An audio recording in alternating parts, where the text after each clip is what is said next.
The views and opinions expressed on the following program are those of the host and guests and do not necessarily represent those of any organization, including One Generation Away.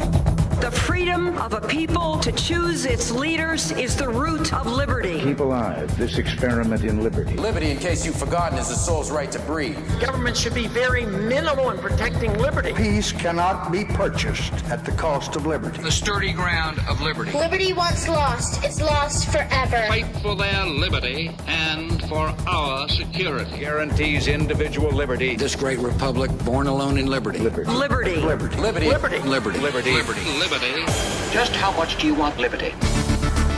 This is Liberty Nation with Tim Donner, a production of LibertyNation.com. Cutting through the double talk, taking on the topics, going after what the politicians really mean, and making it all clear. For your freedom and your liberty. Liberty Nation with Tim Donner. Stephen Moore tells all after his harrowing experience as a key Trump advisor and nominee to the Federal Reserve.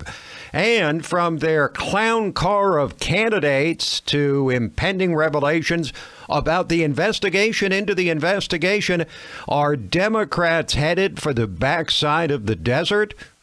Welcome back into Liberty Nation Radio, and we'll bring on the acclaimed free market economist Stephen Moore in a bit to discuss the hateful allegations unleashed by the left that forced his withdrawal from consideration from the Fed.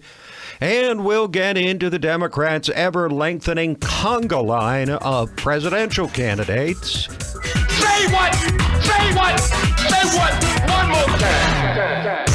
But we kick things off with our signature segment, Say What, where we roll out a virtual assembly line of wacky, astonishing, and damnable things uttered by politicians and the chattering class. The abortion issue is now approaching a boiling point again after the Alabama Senate passed the most restrictive abortion law in the land this week, and Missouri followed with one that's almost as restrictive as Alabama. Weeks after liberal abortion bills were passed in Virginia and most famously in New York, where legislators cheered wildly after legalizing abortions right up to the point of birth and in some cases beyond. Both sides know why this bill was passed, and an Alabama Republican senator boldly stated it. This bill is ultimately and specifically designed to overturn Roe v. Wade, decided 46 years ago, while an Alabama Democratic senator was reduced to tears. What this bill is designed to do is to go to the Supreme Court and challenge that particular precedence that said in 1973 that abortion is legal on demand, essentially anytime, anywhere, for any reason. You just said to my daughter, you don't matter. You don't matter in the state of Alabama. You know, that lament pretty much nails the problem. The abortion issue has been, is, and always will be such an explosively emotional issue that reason has no chance to prevail. We'll discuss the Alabama abortion law in greater depth with LibertyNation.com legal affairs editor Scott Cosenza in our next segment. Meanwhile, Democrats gird their loins for the oncoming wave of revelations about the Obama Justice Department, FBI, and CIA laying the groundwork for surveillance spying on the Trump campaign and ultimately setting the stage for the 22-month-long Mueller investigation. Multiple investigations by Inspector General Michael Horowitz and Attorney General William Barr are swinging into high gear, and the various players are beginning to point the fingers at each other. James Comey is assigning responsibility to everyone but himself, of course, as he lawyers up and turns on CIA Director John Brennan and Attorney General William Barr and the recently retired Rod Rosenstein, who was in charge of overseeing the Mueller investigation. See if you can follow this. 1 year ago, Comey defended Rosenstein, but said in a recent CNN town hall that Rosenstein doesn't have the strength or character to stand up to Trump, and Rosenstein didn't take too kindly to it. Now the former director seems to be acting as a partisan pundit, selling books and earning speaking fees while speculating about the strength of my character and the fate of my immortal soul. I kid you not. That is disappointing. Meanwhile, as Obama's top officials scramble to get their story straight about surveillance of the Trump campaign, CIA Director John Brennan pretty much lays out what they're going to claim when the facts come out. Does CIA spy? Yes. Do we spy against our foreign adversaries? Yes. Do we spy against domestic individuals? No, we do not. We work very closely with the FBI. And when the Russians were trying to interfere in that election and to change the outcome of it in their favor, we, CIA and FBI, worked very collaboratively so that we could have that ability to see what the Russians were doing and who they were working with. Okay, that's their story, and they're sticking with it. The expletive will soon be hitting the fan on this. But, you know, we make the same mistake as the left did about supposed Russian collusion. If we spike the ball now at the 5-yard line instead of the end zone, only to find there's a lot less there than we thought. How about we just wait for the facts instead of hysterically and prematurely predicting that the results of these investigations will be devastating? We will know the truth soon enough. And on that same note, how about the hysterical reaction to this statement by the newly elected Muslim Congresswoman Rashida Tlaib?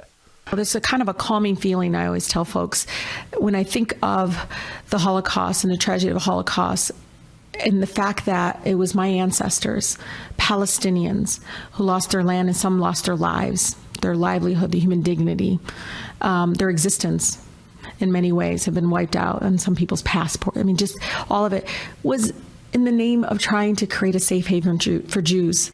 Now, several Republicans publicly attacked Tlaib for that statement, but look, Rashida Tlaib has certainly made a number of thinly veiled anti-Semitic statements since she was elected to the House last November, but this hardly seems like one of them. She was saying her people gave up their land to establish Israel.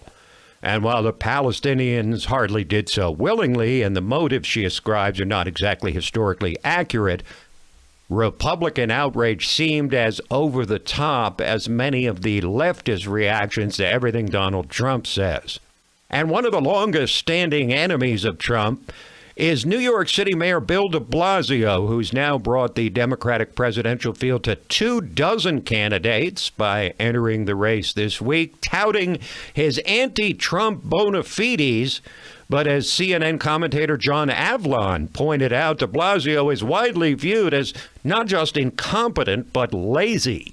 There's plenty of money in this world. There's plenty of money in this country. It's just in the wrong hands. I'm a New Yorker. I've known Trump's a bully for a long time. This is not news to me or anyone else here. And I know how to take him on. Donald Trump must be stopped. I've beaten him before, and I will do it again. I'm Bill de Blasio, and I'm running for president because it's time we put working people first. One of the big problems with Bill de Blasio is he is not showing up to work. He comes in late. He doesn't come in at all. He seems utterly disinterested in the job of running America's largest big city. Again, this is somebody who has been underwater often in the polls in a city that's 6-1 Democrat. I want to point you back to the first thing de Blasio said there. There's plenty of money in this world. It's just in the wrong hands. You want to talk about frightening? This guy admits he would play God in determining who does and does not deserve to have money. But the left doesn't stop at radical redistribution schemes. They just can't help themselves with the comparisons of Trump to Hitler. And not just on the leftmost fringes of the dark internet. If you haven't watched the leftist haven MSNBC lately, or even at all, let me provide you an ever so brief window and all you need to hear about the kind of thing MSNBC keeps putting out. This is from longtime New York operator and Trump enemy Donnie Deutsch talking about Trump taking action against illegal immigrants. Think about that our country now, and the commander-in-chief authorized ICE military police, to literally go to the streets in 10 cities across this country, including New York where we are, and storm and show up and grab families and children. We're going to scary places, guys, that always happen in other parts of the world and are happening here. They are running just like the Jews ran from the Nazis. Trump as a Nazi, Trump as Hitler. That's what the viewers of MSNBC are getting in various forms day after day after day. We'll break away for a moment, then come back with the futility of the Democrats' ever-growing conga line of presidential candidates. Liberty Nation with Tim Donner. Exhausted by all the fake news? On LibertyNation.com's YouTube channel, facts and fresh, bold analysis are what you get without the leftist spin. Subscribe today to the LibertyNation.com YouTube channel because truth is making a comeback.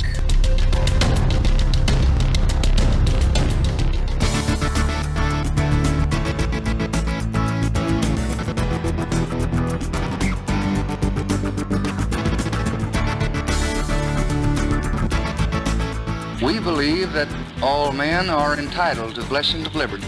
This is Liberty Nation with Tim Donner. Maybe we should now call them the Dirty Dozens. The Democratic primary now resembling a clown car of truly unimpressive candidates, 24 in all, after a couple more candidates added their names to the leftist conga line this week. First, one of the most low-profile governors in the nation, Steve Bullock of Montana, and then one of the most high-profile mayors, Bill de Blasio of New York City.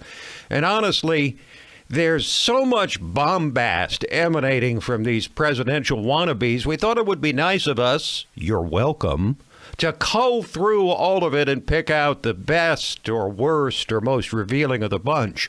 Let's start with the back and forth about climate change between the radical left and frontrunner Joe Biden. The child who leads the radicals, Alexandria Ocasio-Cortez, and the old man in the sea, Bernie Sanders, made thinly veiled references to the scandalous insufficiency of Joe Biden's non-radical, supposedly middle-of-the-road position on climate change, saying that nothing short of the economically suicidal Green New Deal will do. I will be damned if the same politicians who refused to act then are going to try to come back today and say we need a middle of the road approach to save our lives. That is too much for me.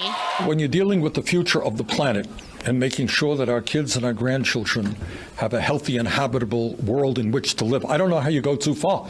I mean, this is an existential threat, not just to the United States, but to the entire planet. But Joe Biden stumbled, of course, in responding to the 29-year-old AOC, who no Democrat seems willing to stand up to, saying he's no moderate on climate change. Tell her to check, the statement that I made and look at my record.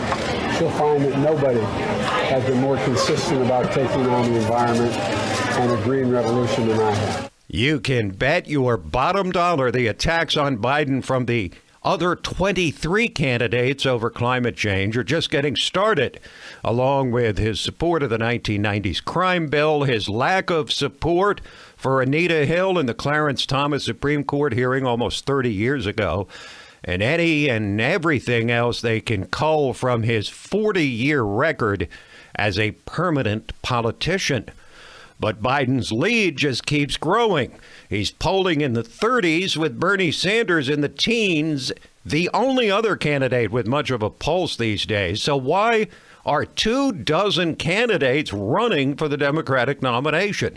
It's actually getting kind of sad. Remember Beto O'Rourke, a.k.a. Robert Francis O'Rourke, who was a thing for about a week and has fallen almost entirely off the radar, perhaps because he keeps apologizing for being a privileged white man, as he did under the withering questioning of Meghan McCain on The View.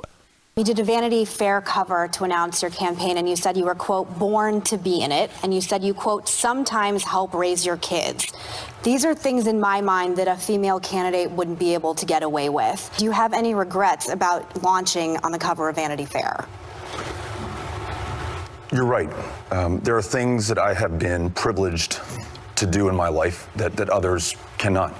And I think the more that I travel and listen to people and learn from them, the clearer that becomes to me.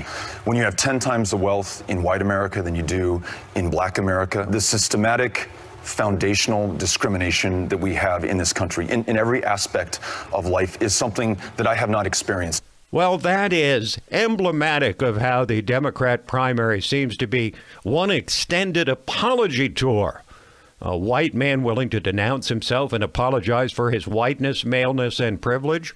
Several candidates saying we must apologize for slavery with reparations. Joe Biden apologizing for calling Vice President Pence a decent guy.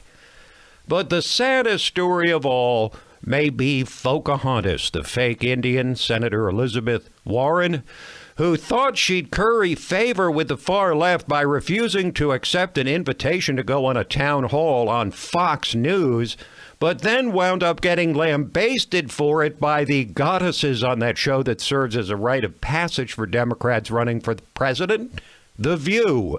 I think that it's being very dismissive of so many Americans for her not to go on Fox News. Fox News was the top basic cable network in April. It finished in 2018 as the most watched basic cable network for the third consecutive year among both primetime and total day viewers. I think there are a lot of real journalists there, like Chris Wallace, like Shep Smith. And I think if you want to be the president of the United States for everyone, then you need to speak to everyone. I kind of agree. Yeah. And you know what? If you can't face the Fox audience, you can't face the U.S. It's that simple. Poor old Pocahontas. She just can't win for losing. Maybe because America's not interested in having a scolding schoolmarm as their president. Or maybe it's just anti-Native American racism. But then there's a guy who entered the race this week, Montana Governor Steve Bullock, who held a town hall where he couldn't even answer the most basic question. Yes, ma'am. What have you been proudest to achieve as governor?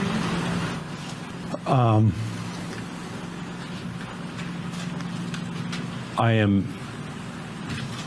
happy that hopefully my kids still know my most important job is being their dad. I think the things where, as governor, it's not like attorney general when you know you won or lost a case. Sometimes you won't have impacts for years. I can't name a single thing he's accomplished as governor. And the guy wants to be president.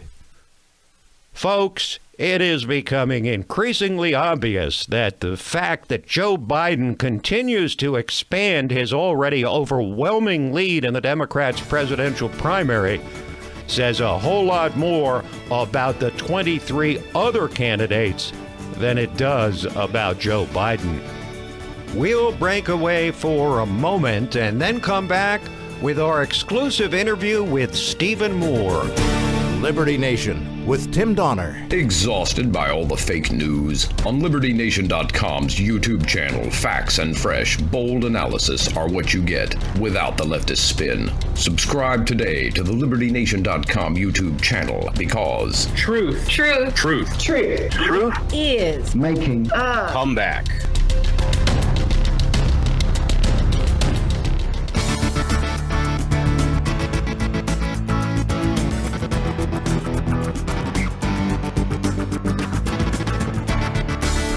Far more important than my political future and far more important than yours, the well-being of our country.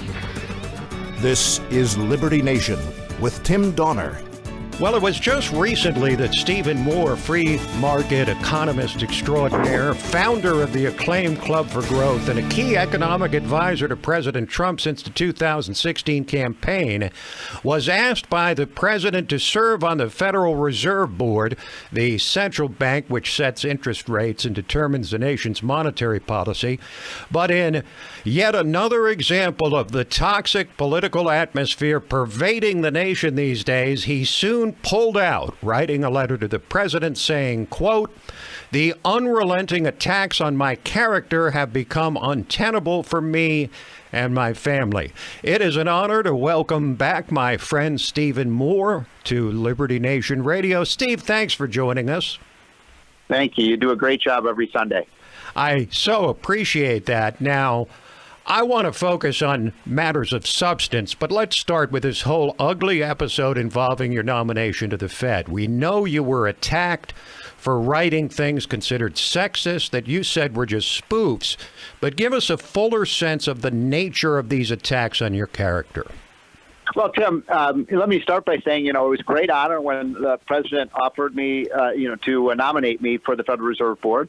I was excited about it, and I wasn't appointed to be the chairman, and most of the power in the Fed resides with the chairman. But, I thought it would be a cool experience. I thought I could actually maybe have some impact on how the Fed determines the money supply and the interest rates of this economy, because it makes a big difference in terms of how, people's jobs and people's 401k plans and all of these things.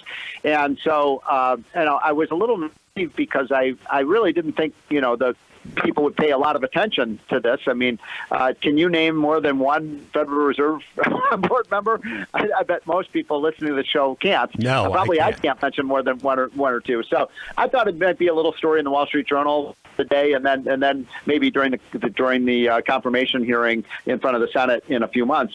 But what happened was almost from the moment this was announced, Tim, and I'm not exaggerating, the knives were out for me, and it's almost flattering, actually, that they were that afraid of me that they just went completely ape over this and started, attacking every element of, he's the wrongest economist ever, and he doesn't have the intellectual gravitas, he doesn't have a PhD, all of these things. And by the way, the fact that I didn't have a PhD in economics, I do have a master's, I thought was kind of a qualification, not a disqualification, but because they have 300 PhD economists over there and they haven't done such a great job. And so, and I also hoped that this would be a great, opportunity to use this as a platform to talk to the American people about, what our monetary policy should be. And what happened, the left realized in about 3 days that they weren't going to be able to defeat me on my economic ideas because, frankly, I helped put the president's plan together, and, I have a pretty good track record. I'm not always right, but I'm right more than I'm wrong, and certainly more right than the liberals who were attacking me. And so they started this character assassination. I don't want to get too much into the details of it, but it was vicious, and it was, going into my divorce documents and going into things I had written 20, 25 years ago, little Christmas letters. They would extract things, which were spoofs. They were things that we just would have fun making fun of everyone and everything, including ourselves. And people, the left takes everything literally now, so they don't understand what humor is. And but by the way, I said some things too back then that, I regret saying. So I'm not blameless in this. But I think one lesson of this is that, if you're anyone with any kind of record, I've written 2,500 articles, probably 600 media appearances, hundreds and hundreds of speeches. You can go back and, I have skeletons in my closet. I've said things that are, flamboyant and politically incorrect, and they were able to build a case against me. And it was so harsh that my wife almost literally said, if you don't drop out of this, I'm going to divorce you. That's how hard it was on us day after day after day. They had 7 full-time investigative reporters looking into me. Wow. I mean, I didn't even realize the magnitude of it all. I mean, you've always been a policy guy, Steve, who mostly stood apart from politics. So let me ask you this. What did you learn from your exposure to the down and dirty side of politics circa 2019? Well, as I said, it was a little bit flattering. I mean, I think the left was genuinely terrified of having me over at the Fed, and that's why they pulled out all the stops to prevent me from being there. They did not want my free market ideas at the Fed, and so it's unfortunate because, by the way, it would have only been one of 9 or 10 or 11 or 12 voices over there. So, that they think that my powers of persuasion are so superhuman, Tim, that I was going to completely, change everything that was done over at the Fed. And so I'm disappointed. I think that Donald Trump will find, because Herman Cain also had to drop out. And by the way, I think Herman would have been an excellent member of the Fed. But I know Trump, by the way, I got to say this about Donald Trump. The guy never backs down. Even when, some of the harshest stuff was coming out against me, he never called me and said, you should drop out. In fact, when I had suggested it, he said, are you kidding? No, get back in there and fight. And I love that about Donald Trump. He's a loyal guy, and he knows. And I've come out with so much more respect for him, by the way, because what I went through, Tim, was 1/10 of what Donald Trump went through, in the assaults. And, he never backs down, and he never gives up a fight. And so that meant a lot to me. And he wrote me a very nice note after the whole thing was over. So, but I can guarantee you, we will eventually put 2 people on that Federal Reserve Board that are free market oriented, believe in stable prices, and believe that inflation is not caused by economic growth, because Trump has created economic growth, and the Fed is terrified that that's going to cause inflation. But when you produce more goods and services, the prices of things fall, so they don't rise. Yes, you mentioned Herman Cain, who actually sat on the Missouri Federal Reserve Bank board, so he was qualified as well, also attacked, also vilified. The fact that he was black and conservative probably made it even worse for him than you, but be that as it may, let's talk about what you would have done if you were confirmed for the Federal Reserve Board. The president, like previous presidents, likes low interest rates and famously criticized the Fed for their rate hikes last year. Did you agree with the president? And is the Fed right to have stopped the rate hikes this year? So I agree with Donald Trump for different reasons. He's a real estate guy. That's how he made his money, and he's nobody better than real estate development than Donald Trump. So you said it well. He just likes low interest rates. I like stable prices, and my complaint was that what was happening starting in the fall of 2018 is the Fed, we had 3.5 to 4% economic growth, full employment, no inflation anywhere that could be seen, a beautiful picture on the economy, exactly what we wanted, and the Fed comes along, Tim, and starts monkeying with the system by raising interest rates. It just made no sense, and they, made a bad decision in September, and then December, people may remember they made their catastrophic decision of raising rates again, and the economy kind of collapsed. The stock market fell by 2,000 points when the Fed did that. That should have been an indication maybe there's something going wrong. And by the way, it was people like Donald Trump and I, we were criticized for being so harsh against the Fed, but we were proven correct because the Fed actually had to reverse its course in early January, and thank God they did, because the economy then went back on its merry way and the stock market recovered all its losses. So what I believe in is stable prices. I believe that the role of the Fed should make the dollar stable, so that the dollars that you hold in your pocket and people hold in their pockets or in their bank accounts and their savings plans, that they will be worth 5 or 10 years from now what they're worth today. And that's what you want from a currency, right? I mean, what is a currency? It's something that retains its value. I think they've got way too many PhD economists who make this way too complicated, and that's, again, I think one of the threats, because my idea was you can't create growth by printing money. Growth does not cause inflation, and you can't grow an economy through government spending. And those are 3 very simple principles that most liberals disagree with. Now, here's a question I can ask you now that I couldn't have asked you if you actually were on the Federal Reserve Board. It's been over 100 years since the Fed was established amid great controversy. Do you think the Federal Reserve Board is a good thing or not so much? I think it's a good thing, but I think there's flaws in it. And, one of the other controversial things, Tim, I talked about, which was, like a cross in front of a vampire, was I said the Fed should be open and transparent, and people should know, everyone should know how they're making the decisions and why they're making the decisions they do. Why should it be, Tim? Why should it be a secret temple? That is Stephen Moore, and he had a lot more to say about taxes, trade, and tariffs, and his personal view of the president after working closely with him for the last 4 years. And we'll play you more from Stephen Moore on next week's show. And let me tell you, It's worth the wait. Quick break, and then we're back to discuss the most explosively controversial abortion law passed since Roe versus Wade. Liberty Nation with Tim Donner.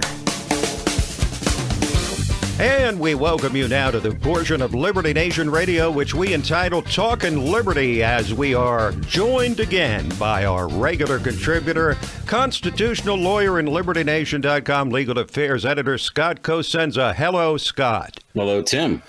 Well, the Alabama Senate has thrown down the gauntlet, Scott, passing the nation's most restrictive anti-abortion bill, criminalizing the procedures of felony. And what's most audacious about the law, even beyond the fact that it was passed by the heavily Republican state Senate in Alabama, Scott, is that they admitted openly that the law is designed to make it to the Supreme Court, or the case that is certainly going to be built against it, designed to go all the way to the Supreme Court in an attempt to overturn Roe versus Wade. So let me ask you this. How does the court generally react to cases involving laws that are designed specifically to bring a case before the Supreme Court? Tim, this is indeed the audacity of hope of the Alabama legislature to outlaw abortion. This is many states have now passed what are called these heartbeat bills, and they focus on the healthcare, quote unquote, healthcare provider side, which is to say they criminalize the behavior not of women who seek abortions, but of healthcare providers who perform them. Tim, the Supreme Court is used to seeing cases brought for the sole purpose of changing the law and changing the constitutional judgment of the court.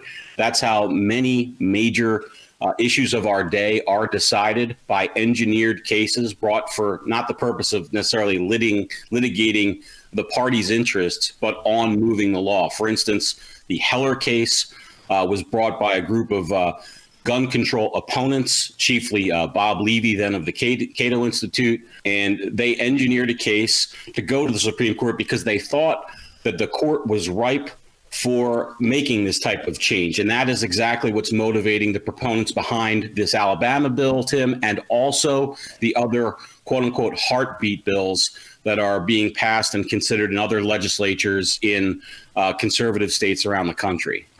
Now, the way this bill is designed is basically to force the opposition to sue, take it to court, and make its way up from the district to circuit to appellate to Supreme Court level. But once it gets there, yes, Scott, there is certainly a conservative majority ideologically. But if you look at a guy like Kavanaugh, maybe not so much Gorsuch, but certainly John Roberts, is this a group of a narrow majority of 5 conservative justices prone to overturn long-standing precedent like Roe versus Wade? I mean, John Roberts' decision on Obamacare, where he cast the vote that single-handedly upheld the law, does that not prove that he, at least, if not the other so-called conservative or constitutionalist justices, are loath to overturn long-standing precedent? I don't think that you can extrapolate from the Obamacare ruling what may happen here. I think it's fair to say that we know for sure John Roberts isn't a sort of dyed-in-the-wool conservative's dream of a justice. But I don't think that we can then say this is indicative of how he's going to rule in this case. And I would say to you, Tim, that the people who are putting their massive political capital and money behind this push, they've done their counting and they see 5 votes for a win on the Supreme Court. Now, whether they're right in their math, we'll have to wait and see. But they certainly believe so. Well, this appears to be an emotionally driven case. Does it not seem, if not obvious, Scott, at least evident, that this Alabama abortion law and other aggressive anti-abortion laws, which are being pushed in as many as 20 states across the country, are a direct reaction to what happened in Virginia and especially in New York, where they passed a law allowing abortion right up to the point of birth and in some cases beyond the point of birth.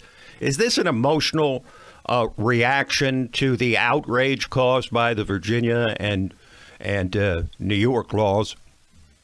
I don't think so, Tim. I think it's a direct reaction to them just simply counting votes on the Supreme Court. Since 1973, when the Roe v. Wade decision was handed down, conservative anti-abortion activists in this country started then trying to get that decision reversed, trying to enact more legal restrictions on abortion, and they've been unceasing in their efforts. And I think this just represents them looking ahead and saying, we think we have the votes now. Let's go ahead on this new front. You know, it's a war they've never stopped fighting, and this is simply a new front that they hope to advance the cause on. All right, we're going to ask you to read the tea leaves as best you can, Scott. What do you think the chances are that A, it makes it to the Supreme Court, and B, that the court rules in a way that is, in some sense, favorable to the pro-life movement? I think that it will see the Supreme Court, if only, Tim, because the number of states that are advancing these laws and passing them, I think will yield what's called a split in the circuits. And that's a type of a situation where the Supreme Court almost always takes the case, which is to say one of the judicial circuits has ruled one way to allow or disallow the bill, and another will split. And so we can't have a situation in the country where people in West Virginia can't get an abortion because the federal court in their jurisdiction says they can't, but people in Florida can. And that's exactly the kind of case the Supreme Court will snap right up. I suspect that's how it'll get to the court. And as to your tea leaf question, as I consult the magic 8 ball here, Tim, I say the court will not overturn Roe v. Wade. I don't think that any of the justices, save I think Scalia would have if he hadn't passed, and I think Thomas would vote to overturn. But I don't think you're going to get 5 justices on the Supreme Court who are willing to do what the backers of this bill would have us do, which is essentially ban abortion in America.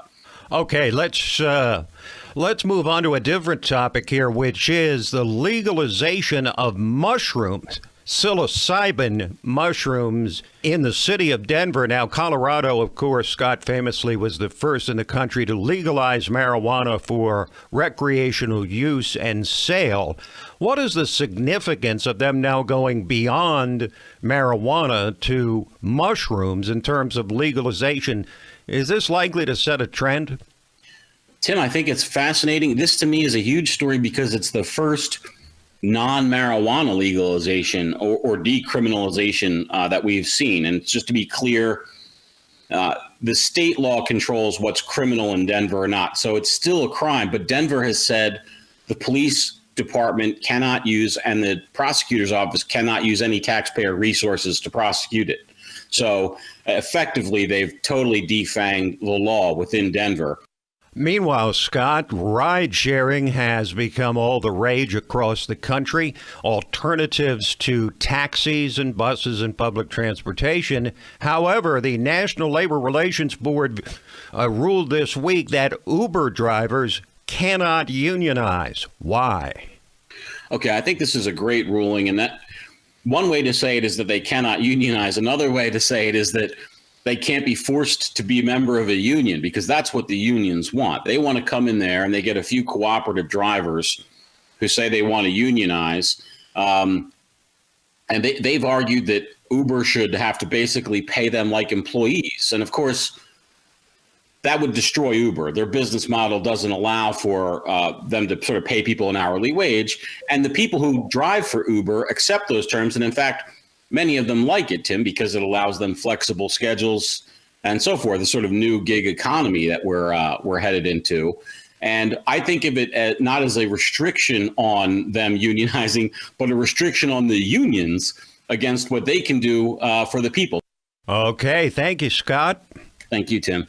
This program, Liberty Nation Radio and LibertyNation.com's own podcasts, The Uprising, hosted by Scott, and The Rabbit Hole, Politics and Prose with Mark Angelides, are available on demand anytime, any place at LibertyNation.com. So that is it for this week, but we'll be back at you next week. Same time, same station. Till then, this is Tim Donner saying, stand up for liberty. And we'll see you next time on Liberty Nation Radio.